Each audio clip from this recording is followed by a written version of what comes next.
മിശിഹായിൽ പ്രിയമുള്ള സഹോദരി സഹോദരന്മാരെ, പ്രിയമക്കളെ, ഇന്നേ ദിവസം റോമാക്കാർക്കുള്ള ലേഖനം 8-ാം അധ്യായം 28-ാമത്തെ വാക്യം. Letter to Romans chapter 8 verse 28. ദൈവത്തെ സ്നേഹിക്കുന്നവർക്ക്, അവിടുത്തെ പദ്ധതി അനുസരിച്ച് വിളിക്കപ്പെട്ടവർക്ക് അവിടുന്ന് സകലവും നന്മയ്ക്കായി പരിണമിപ്പിക്കുന്നുവെന്ന് നമുക്കറിയാമല്ലോ. പ്രതീക്ഷിക്കാതെ കഷ്ടനഷ്ടങ്ങൾ ഓരോന്നായി വരുമ്പോൾ ക്രൈസ്തവന്റെ മനസ്സിലൊരു ചോദ്യമുണ്ടാകും: എന്റെ പ്രാർത്ഥനയും ദൈവാശ്രയവും അറിഞ്ഞ് സഹായിക്കുന്ന ദൈവമില്ലേ? രോഗവും ദുഃഖവും ദാരിദ്ര്യവും അപമാനവും ദുഷ്പേരും ഒക്കെ ഉണ്ടാകുന്നല്ലോ. പ്രയാസങ്ങളുടെ മതിൽക്കെട്ടിനുള്ളിൽ അകപ്പെട്ടു പോയതുപോലെ തോന്നുന്നു. ദൈവത്തെ സ്നേഹിക്കുകയും ദൈവവിളി കേൾക്കുകയും ചെയ്യുന്നവർക്ക് സകലവും ഒത്തുചേർന്ന നന്മയ്ക്ക് കാരണം ആക്കാമെന്ന് പൗലോസ് വിശദീകരിക്കുകയാണ്. പീഡനം അനുഭവിക്കുന്ന റോമിലെ സഭയ്ക്ക് എഴുതുന്നതാണ് ഈ ലേഖനം. അവർ ദൈവത്തെ സ്നേഹിക്കുന്നവരാണ്, ദൈവം അവരെ വിളിച്ചതുമാണ്. അതിനാൽ അവർക്കുണ്ടാകുന്ന സകല അനുഭവവും നന്മയ്ക്ക് മാത്രമുള്ളതാണ്.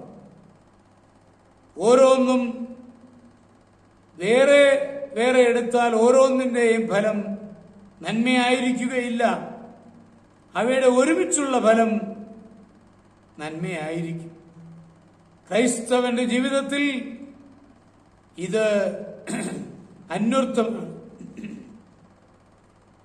യോനാ പ്രവാചകൻ കടലിൽ വീണതും തിമിംഗലത്തിന്റെ വായിൽപ്പെട്ടതും കരയിൽ ഛർദ്ദിച്ചു വീണതും പിന്നീട് തണലായി വളർന്ന ചെടി പുഴു കത്തിച്ചതും വെയിലിരിക്കേണ്ടി വന്നതും എല്ലാം ഒത്തുചേർന്നപ്പോൾ ഉത്തമ പ്രവാചകനായ